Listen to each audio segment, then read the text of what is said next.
Welcome to Seek Reality with Roberta Grimes. Joyous conversations about what the afterlife evidence and modern science combine to tell us is true about our one reality. You have nothing to fear. You are eternal and you are perfectly loved. Knowing the truth changes everything. Now, here's Roberta. Welcome to Seek Reality. I'm Roberta Grimes, and I'm especially glad you're with us today because today our guest is your host. I just got back from meeting with a wonderful group of people in Colorado, really lovely people, very knowledgeable, and the things they said and the questions they asked made me realize it's really past time for us to talk here again about the process of natural death. My journey in this work of teaching about death began actually a decade ago. A decade ago, I was in the process of writing The Fun of Dying, Find Out What Really Happens Next. I had learned a lot in 40 years of doing afterlife research, but I'd always been learning it just for myself. I never even kept notes. It never occurred to me anybody else would care. But then, of course, my guide insisted I write that book, and it turned out a lot of people have cared. And I have continued to do this research over the past 10 years. This is such a gigantic, such a complex picture. And what delights me most is the fact that the new things I'm learning fit so perfectly with what I've spent my whole life learning. So let's you and I add a little more great information as we talk once again about the happy, joyous, beyond wonderful process of at last going home. After all, death is a universal part of life, and the level of misinformation and fear that still surrounds it in the 21st century is horrifying. Much of what we're told by those that we venerate as authorities in this world is scary, it's silly, and it's altogether wrong. The scientific community still insists that the death of our bodies is the death of our minds. We will blink out like a light, which is nonsense. And most clergymen assure us that after death we might end up in a fiery hell, in an awful purgatory, maybe sitting around a boring old throne room forevermore playing a harp, or else sleeping until we hear some final trumpet.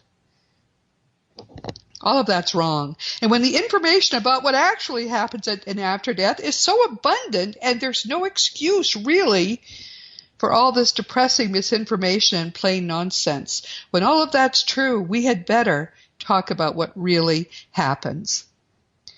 Now, we plan for our deaths before we're even born. It's part of the life planning process. All the important events of our lives are planned, including the people, that we're going to meet and marry. All of that, it seems random, but it's really not. We planned it ahead of time. Our guides help us hit those marks. And we also plan in 2 or 3 points in our life that we're about to enter that our higher consciousness can take when it's time to leave. Either we've learned all we can, or for whatever reason, it's time to go home. We don't know consciously when that time is going to come, but our higher consciousness chooses it. Now, you can die at any other time, but even if the death is accidental, it's very rare for it not to be a planned exit point. What's interesting is that often after people have died, even in an accident, their loved ones will look back and notice that the decedent, the person who just died, had spent the months before that death wrapping up details, reconciling with people when they were estranged, finishing projects, settling debts, and in general trying to make things a little bit neater for those that they were leaving behind. Now, the day of your death is meant to be one of the most wonderful, beautiful days of your life, believe it or not. It's the day when you're going to be reunited with loved ones you may have thought you never were going to see again. It's the day you get to see and finally hug the guides who have helped you make the most of this lifetime. And it's the blessed day where you're finally going to get to leave this illusion and return to the joy of your true home. And that's how it will feel to you. It will feel like your true home. But for most people, death really is just that wonderful. I've lately, though, come to accept the fact that our complete cultural ignorance, and that's what it is, about what death means, how it happens, all of that nonsense we're fed by religions and science, all of that still means that far too many people are botching even their very carefully planned deaths. And we're going to talk about that today more than I ever have before. We'll be talking about some of the things that can go wrong, but first, let's talk about what actually happens in this sort of well-planned death that most of us really can look forward to enjoying. You're going to need to keep an open mind as your death approaches. If you know just in general terms that the process is going to be easy and happy and that you'll be at every moment cared for and supported by loved ones, if all of that is just what fills your mind at your death, nothing more concrete than that, you're going to manage it just fine. You may be one of the really lucky ones who get to simply fall asleep here and wake up there, but most of us are awake during at least some part of the death process. And some of what happens during your natural death is likely to feel odd or confusing to you, so it can help if you know a little bit about what you can expect. Therefore, we're going to talk about it now briefly. You begin the process of separating from your body a day or two before your natural death. We don't know exactly when this begins or quite how it begins, and it may be variable and personal to you. It happens a little differently for each of us. But for many people, the first sign of this separation will be what seems to be a partial recovery. In fact, doctors have learned to realize that when someone seems to be suddenly getting better, but they're actually terminal, this is a sign within 24 hours they'll be taking the gate. The first sign of this recovery is that sometimes people who have been in comas might wake up and they sit up and speak normally. People with dementia who might not have been coherent for years might converse normally with those around them. Believe it or not, it's a miracle. And doctors can't explain it. It's funny to watch them try, though. From your perspective as the person who's dying, this period usually seems to be just a peaceful, calm time.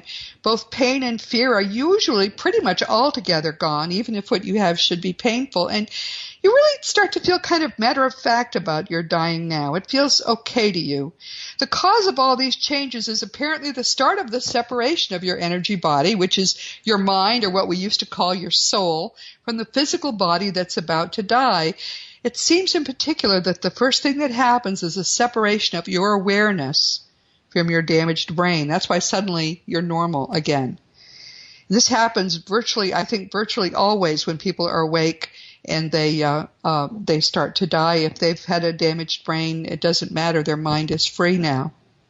Also, in the hours before your death, you start to see deathbed visitors. The timing of this is also variable. There are cases reported when they start showing up, even days or weeks ahead, but usually it's within 24 hours or so of the actual exit point.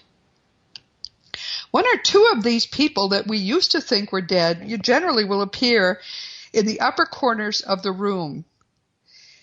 I don't know why that is, but that seems to be what happens. They look solid and normal. They're just up there in the upper corners of the room. There's Mom. Oh, my goodness, there's Mom. But wow, I never saw her look as young as she looks now. And she starts talking to you in your mind, and you start talking to her in your mind. This is such an astonishing, overwhelming experience, even if you expected it, that at this point most people stop communicating with the people who are still living around the bed, and they just communicate with the dead exclusively. What a joyous time. Sometimes it'll be a pet who will come. Could be one or two people, could be a crowd of people. There could be a party around your bed. It's very, very specific to what everyone thinks will be best for you. On occasion, actually, even the people sitting around the bed, if they're somewhat psychic perhaps, will see the deathbed visitors too. And there are cases where they will even leave their bodies and go with the person who is dying just for a bit of the trip. Glimpses of Eternity by Raymond Moody it's a 10-year-old book too. It's a wonderful book that talks about that. Actually dying is a gradual process. From the moment when you first see your deathbed visitors, that's when the act of dying pretty much begins. From then you're going to be fine. So what happens next, people say, can be a lot of fun if you're awake. You might think of your earth body as something like Matryoshka dolls, the nested Russian dolls. The outer layer or two are going to be dying now. The one composed of matter, which we see, but also perhaps we think the energy aura that defended you against negative entities while you were alive. They're both going to die and be left behind. And so there has to be a separation, because the inner one or two or three bodies, we're not sure how many, and everyone disagrees on that. Think of it as even just one. That energy that is leaving is inside, and it has to then gather and then leave your body. And what happens is kind of really amazing. People who have been awake during this process tell us it feels as if lots of tiny threads are breaking inside their bodies. It starts in the fingers and toes. Isn't frightening, doesn't hurt, but it's like interesting. You might think of it as unvelcroing. Your bodies have been velcroed together, and now they start to unvelcro from your physical body, and all of that energy that is going to go home where you really are, your awareness, gathers in your chest.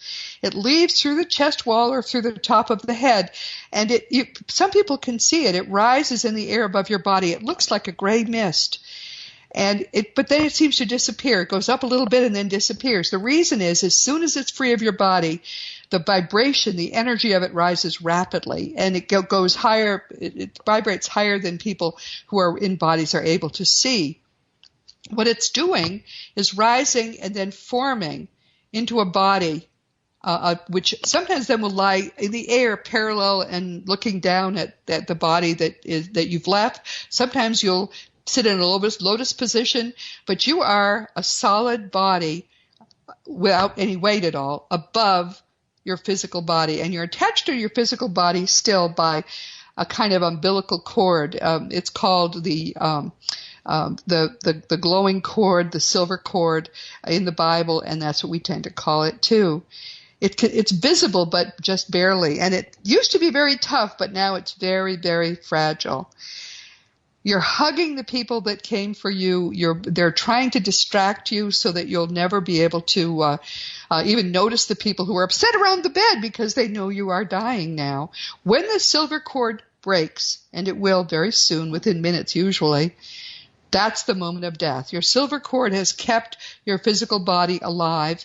As soon as it breaks, your physical body just stops breathing. There's no way to resuscitate it, no matter what you want to do. But there you are with your deathbed visitors, solid, young, and beautiful. All of you are.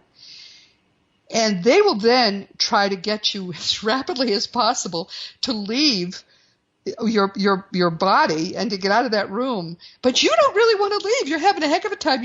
People sometimes tell us actually that the process of leaving your body is physically very pleasurable.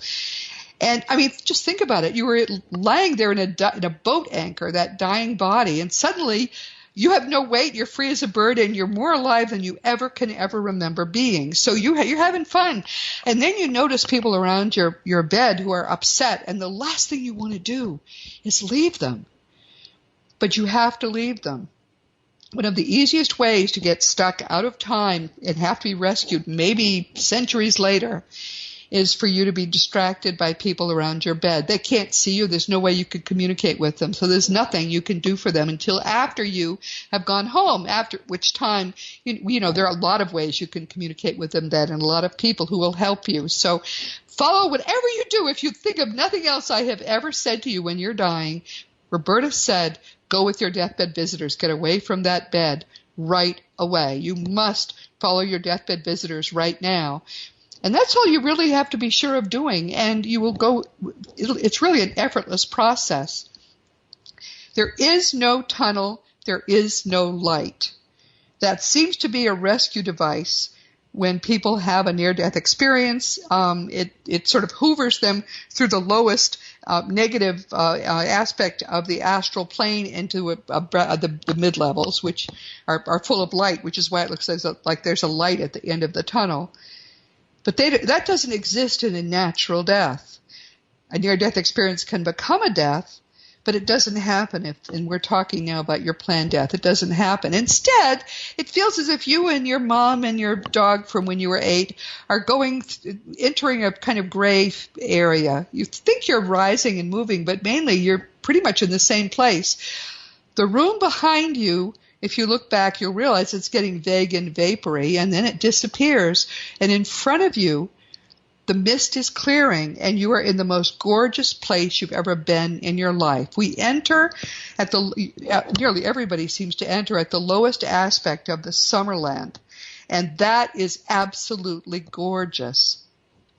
I'm going to talk about it probably next week, because I think we're going to have to split this into 2 sections. But it is so beautiful. You're dazzled by it.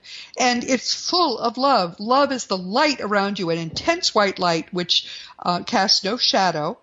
And it's just most people who enter this way, not waking up there in a house, but instead just entering while they're awake. Most people are so overwhelmed that they tend to bring us there into a formal garden where there's like a bench, and someone will sit with you on the bench and hold your hand while you just look around, because it's so amazing.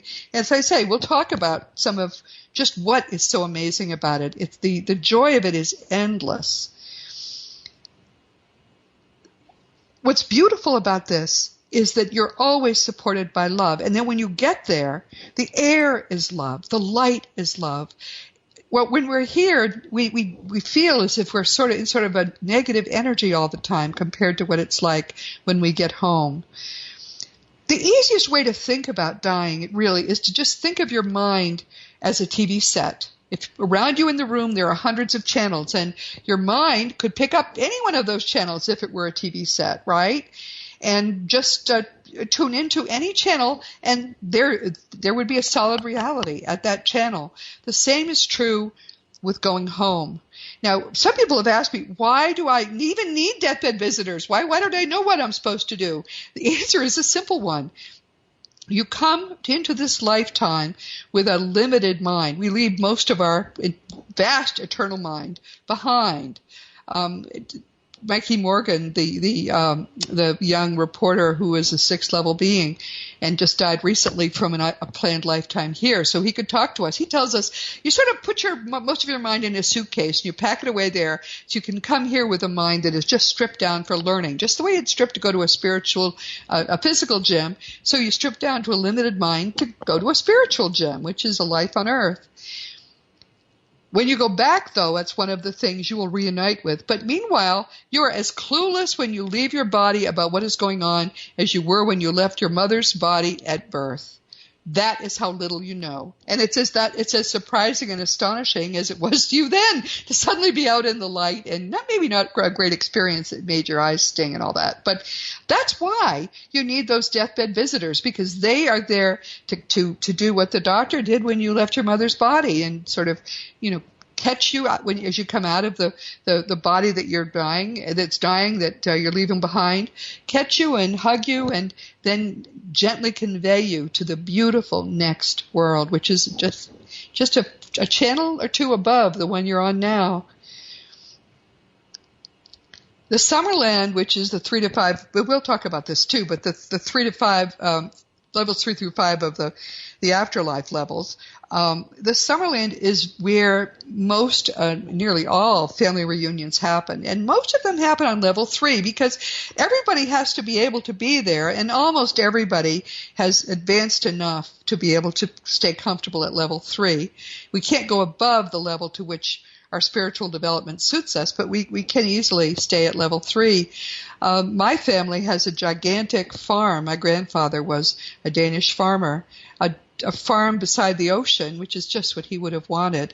And all of the cows he loved are there. They don't have to give milk now, but they're all there. And his children and grandchildren apparently have homes sort of in a circle around this gigantic farm. It doesn't matter how big these places are, because we can go anywhere we want by mind. Travel is instantaneous. You can go from here to the end of the universe by mind in an instant, just a heartbeat, if you had a heart. Actually, I think we do have hearts. We don't really have internal organs, but we have ways in which to comfortably maintain our body. And they generally tend to use energy that we pick up from the environment. It's not energy we ingest. We don't digest food. But our families will come and greet us. It's the best homecoming you could ever imagine, to go there, because you suddenly realize all the people that you lost are fine. They aren't lost at all. It's the most fun you can imagine having. And you've done this really a number of times before, because we do live many lifetimes. Some of the people that you'll realize are not from this most recent lifetime. They're the great eternal friends who were there for you in other lifetimes. All so beautiful, all so wonderful. And it's amazing, the Earth-like. The English Summerland and the North American Summerland are very similar, with the formal gardens and the beautiful buildings, and intense green color, intensely colored flowers, many of them in colors that you've never seen because they're beyond the visible light spectrum. Gigantic, many people talk about the gigantic flowers as tall as we are, with big, beautiful heads, and all the vegetation. It seems to be conscious. It does sort of greet us and maybe caress us as we go past. Flowers turn their faces to you. The difference between here and there, the English Summerland and the North American Summerland, is that here there are mountains which are snow-covered. Basically, think of it as being in Colorado when it's intensely green, and there are the Rocky Mountains right there, and beautiful trees, no death at all. There's never a leaf that falls. There's never a flower that wilts. So it's just... As I say, there's so much. I remember when I first was doing this, studying and putting together what all of this is about, I kept finding new things that were even more amazing, and yet they're all part of what's true. This is designed by people in the sixth level, which is the what they used to call the causal or the source level. But the people in the sixth level have it in bodies too. They know what you want to see there, and they create it. And we'll talk about that as well. I can see there's a lot where we really will have to do this over two weeks, but that's fine. You really are in heaven, and you know you're in heaven when you land in the Summerland. It's a shock of joy. It's the most beautiful thing you've ever been through, and many people are so stunned by it that they just sit down on a bench and don't even talk with anyone. They just look around, taking it all in. Before you were born, you planned this perfect, beautiful, natural death to be an easy and joyous return to your genuine eternal life. It was planned to be simple. And knowing this makes more tragic the fact that because our culture is so ignorant and fearful, dying today carries many risks of which you'll need to be aware, so you can better guard against them. There are things that can go wrong. By the time I wrote The Fun of Dying, I didn't want to know about any of this stuff that could go wrong. It's so beautiful. Why should there be a snake in the garden? But there is. By the time I wrote The Fun of Dying, I knew enough about what could go wrong to warn people there about some of the things that could go wrong. But I used to think these problems were rare. We've talked with Carol and Mikey Morgan. We'll have them on again soon. Mikey is a sixth level being who had not been in a body in 400 years, but he wanted to come back to be able to talk to us and teach us. He was very concerned about our learning the truth. And so he took a body just briefly. He died at 20 I think it was 2007 he died.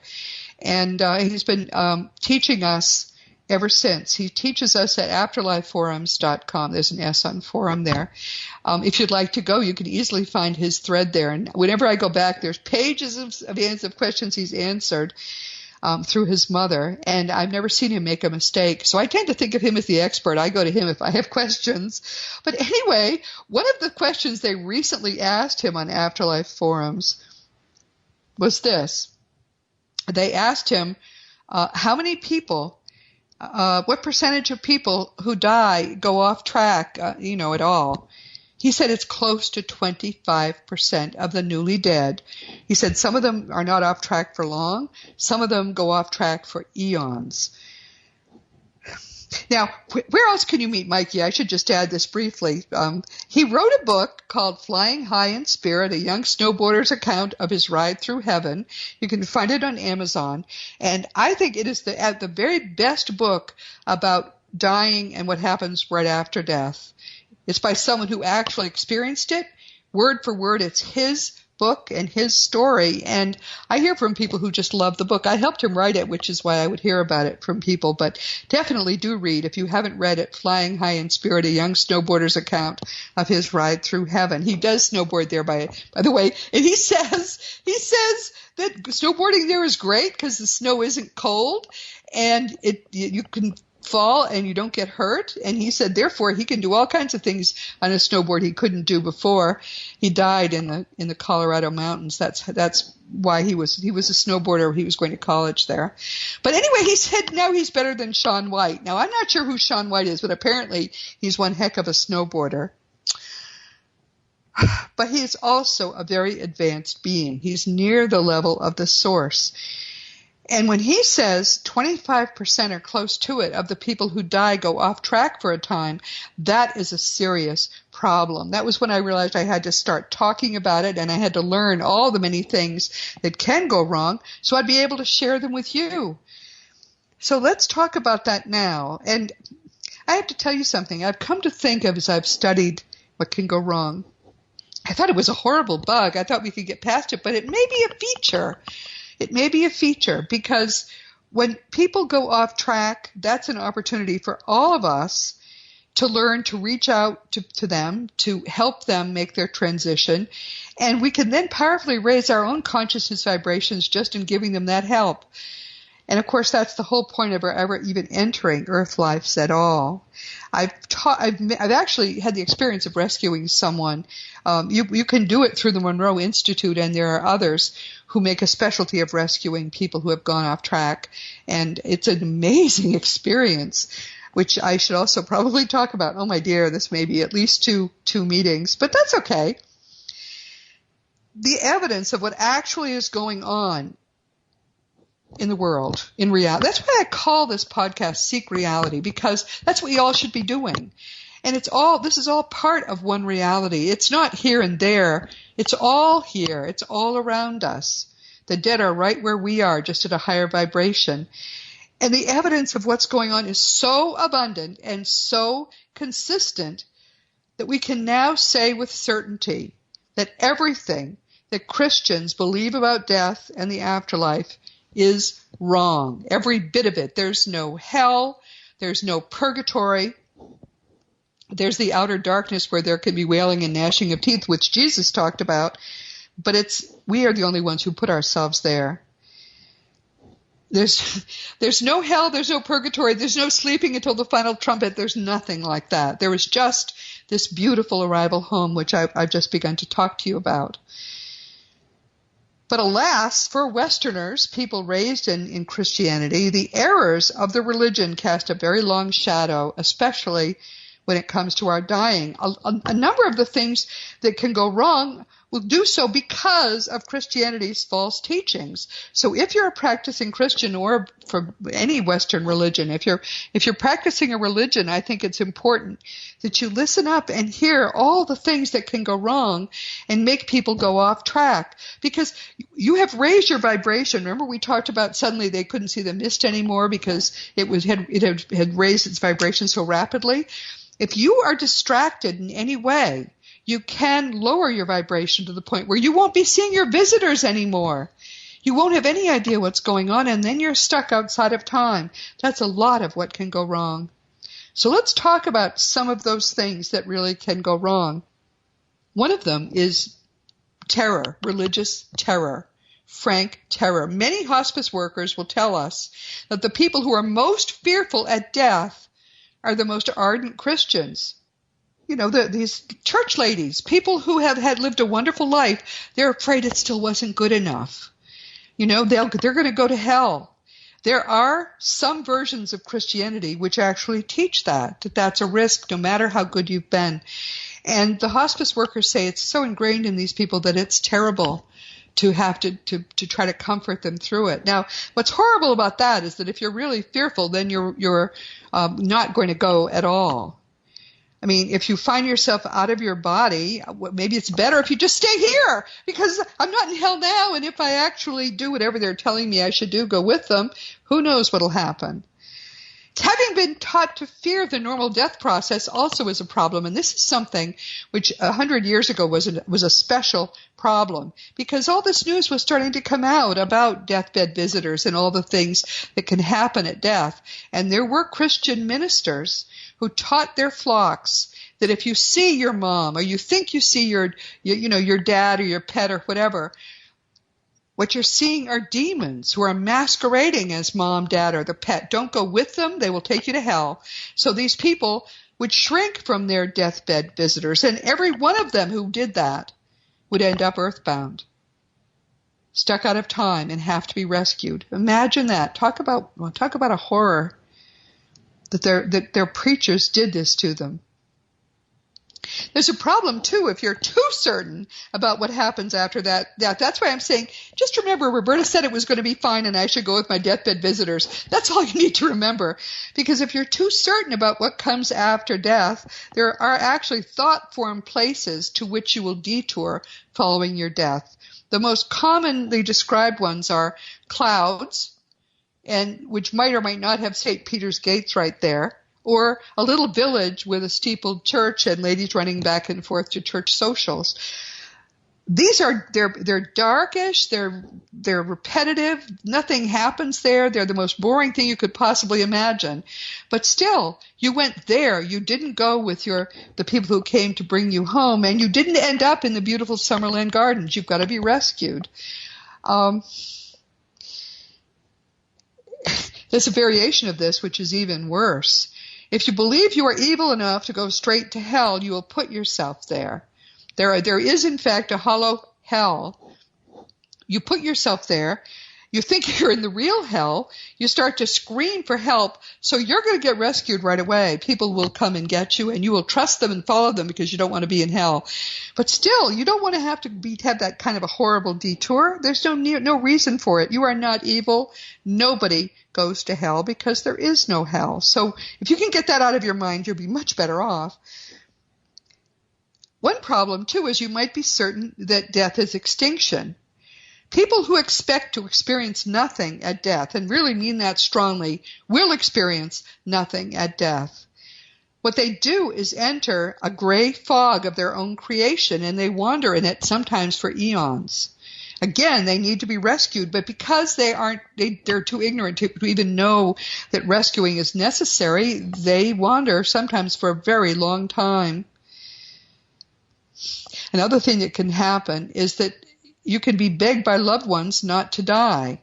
Most people who are dying want to do it alone. It's the kind of thing that you want to do by yourself. And one reason is we don't want to see the horrible reactions of those who love us, who think we're really dying. There was a medium who was visiting an old hospital, and there were still a few beds left in it. There were no living people there, of course, anymore. It was being rehabbed. But as she went through the hospital, which everyone said there are some ghosts here, she found a little boy lying in his hospital bed. He was a little ghost boy. The last thing his mother had said to him was, "Don't go until I get back. I've got to leave now. Visiting hours are over. Don't go until I get back. Wait for me." And many, many decades later, they estimate could have been 100 years later, he was still waiting in that bed. Do not ever ask a loved one to wait for you. The kindest thing you can say to someone who is dying is, "You're dying now, and it's going to be wonderful, and you can go. Please don't worry about us. We will be fine." Tell the loved ones who are dying that that you're going to be fine. They can go, and then give them the space in which to do that. I think you'll find it will go much better for both you and them. Of course, if you're dying out of time, or if you're very young, there may be mourners around your bed that aren't helping you cross, but instead are very upset. And if that happens, you must be especially careful to get away from that bed as soon as you're out of your body, because if your mother is crying, if people are upset and you're the first to leave in an age group or whatever it is, if you try to comfort them, you will lower your vibration and no longer be able to go with your deathbed visitors. That can cause you to get stuck in place for a very, very long time.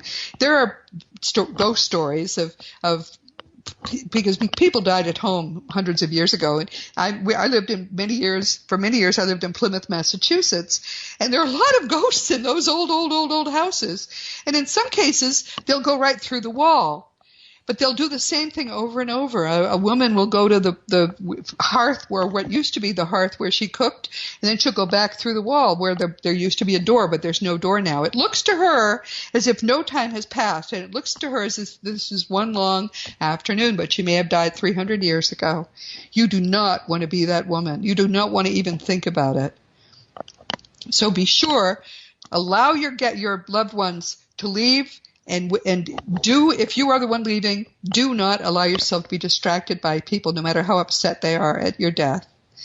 Here's another problem. Don't be addicted to anything at your death. It could be alcohol, drugs, or sex. Those are the three big ones.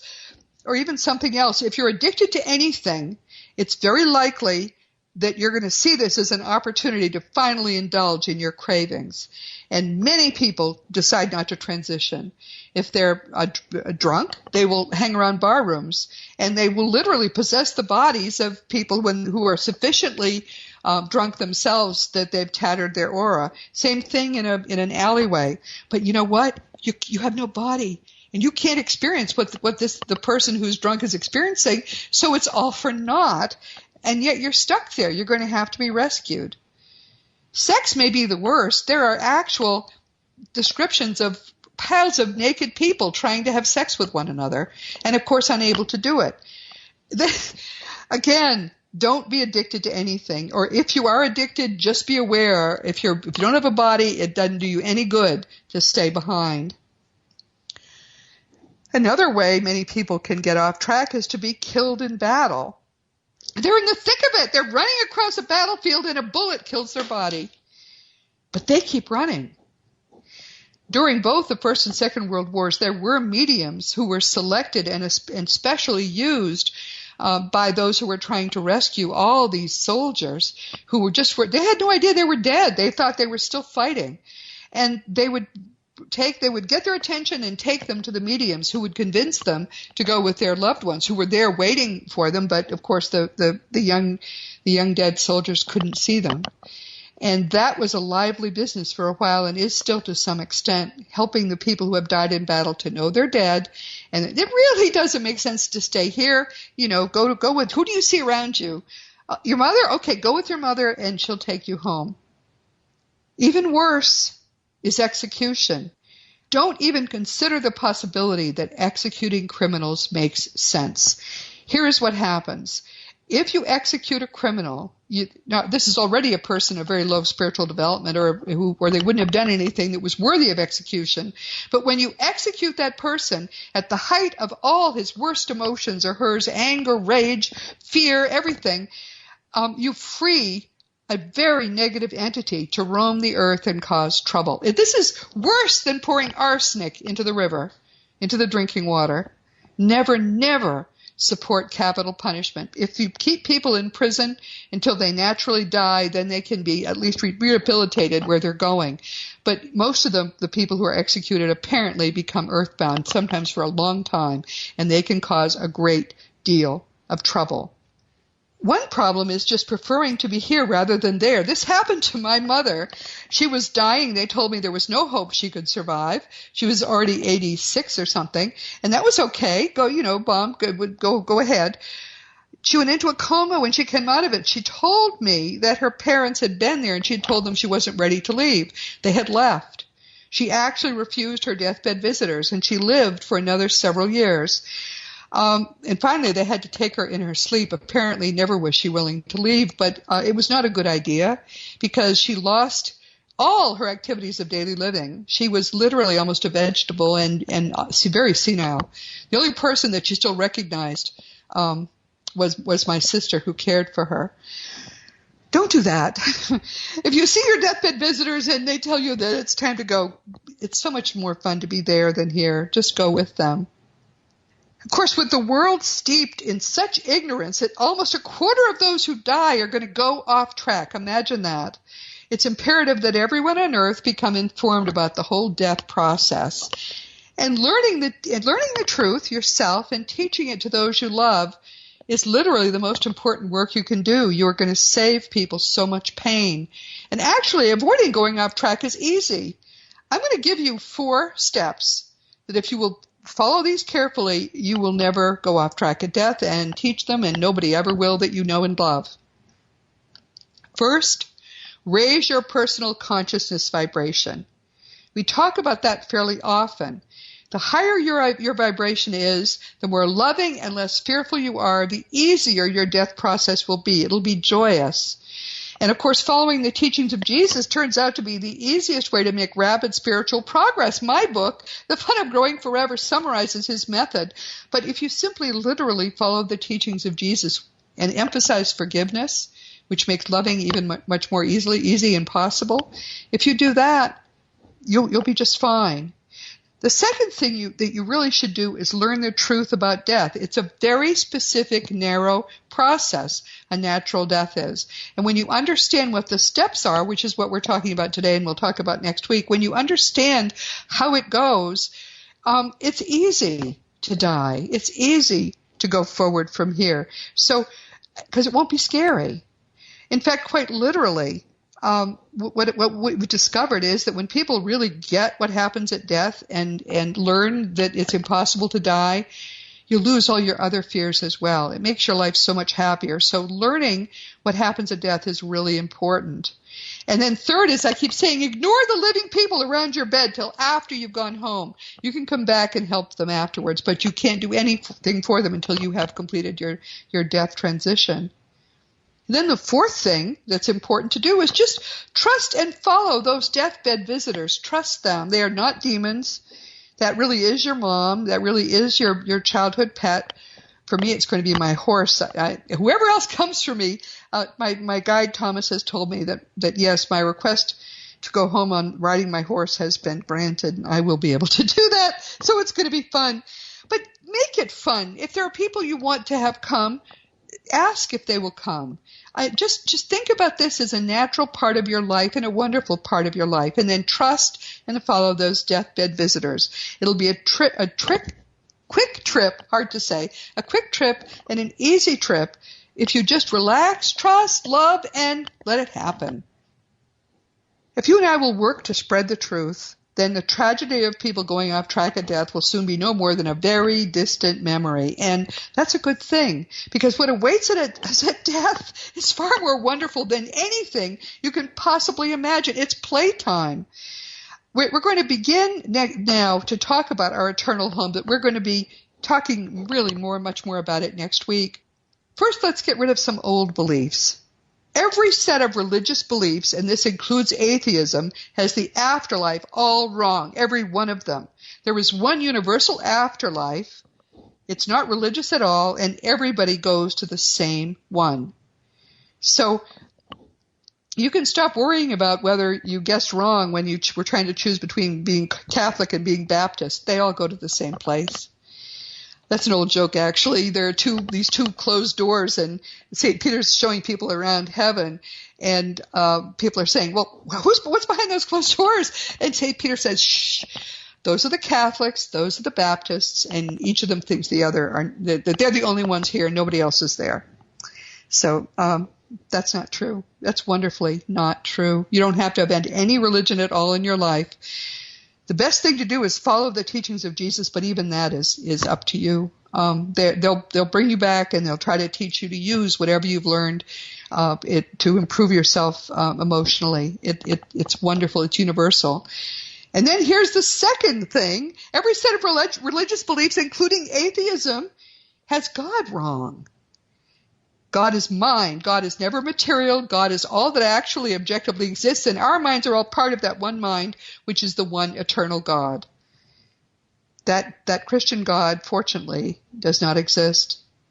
No living person has ever been to the afterlife. If someone is astral traveling or has a near-death experience, they go to the astral plane, which is much, much, much bigger than anything, than the afterlife, much bigger than the universe. Actual death is always a one-way trip. The dead tell us that consistently. And the afterlife is very, very big. It's nearly limitless. And each of the many different realities is probably the size of this entire universe. And the astral plane is actually, we believe, about 20 times the size of this whole universe. So we think that it must be crowded there. So many people have died. It is much, much less crowded there.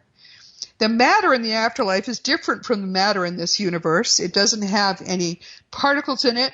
It doesn't have a cellular structure, and it's somewhat translucent. Think of brightly colored living alabaster. That's pretty much what it's like.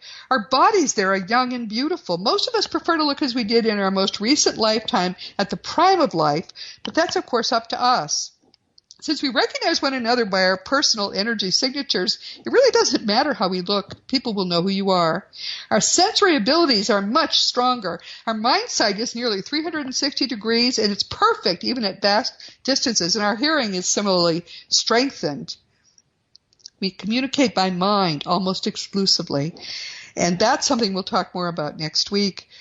Weather is optional. Night never falls, but you can have weather if you want it, which is kind of fun.